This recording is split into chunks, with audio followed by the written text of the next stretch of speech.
Hello friends, நம்ம Chiyaan Vikram mass என்ட்ரியாக Cobra audio லான்ச்சுக்கு வந்தார். வந்தது மட்டும் இல்லாமல் த்ருவ் விக்ரமும் கூட சேர்ந்து வந்தார். உதயநிதி ஸ்டாலின் பக்கத்தில் தான் உட்காந்தாரு. மிருணாளினி ரவி ஆக்ட்ரஸும் அதில் இருந்தாங்க. அப்போ பார்த்தீங்கன்னா செம்மையாக ஒரு ஸ்பீச் கொடுத்தாரு. அதை கேளுங்க. கோப்ரா மேடையில் விக்ரம் ஹார்ட் அட்டாக் உறுதி செய்தார். பிரேக்கிங் நியூஸ் மாதிரி செம்மையாக மீடியாவை கலாய்ச்சிட்டார் அவர். அதை தவிர இன்னொன்னு சொன்னார், அதையும் நீங்கள் கேளுங்க. வேற லெவலில் விக்ரம் சார் கலக்கிட்டார். நல்லா இருந்துச்சு.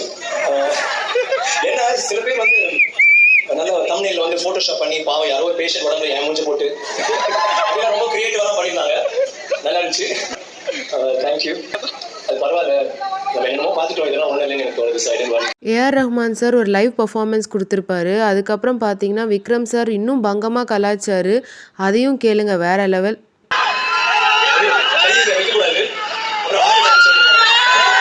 கேட்டிங்களா? செம்ம ஃபார்மில் இருக்கார் போல இருக்கு நம்ம சியான் விக்ரம். அவர் வேற லெவல் அப்படின்றத ஒவ்வொரு தடவையும் ப்ரூவ் பண்ணிட்டு இருக்காரு. இப்போ கூட அவர் ஹாஸ்பிட்டலுக்கு போயிட்டு வந்ததை கூட வேற லெவலில் பங்கமாக கலாய்ச்சி மீடியா எல்லாரையும் வாய் மூட வச்சுட்டாரு மொத்தமாக. இவரே வந்து பிரேக்கிங் நியூஸ்லாம் கொடுத்து. கண்டிப்பாக கோப்ரா மாசாக தான் வரப்போகுது.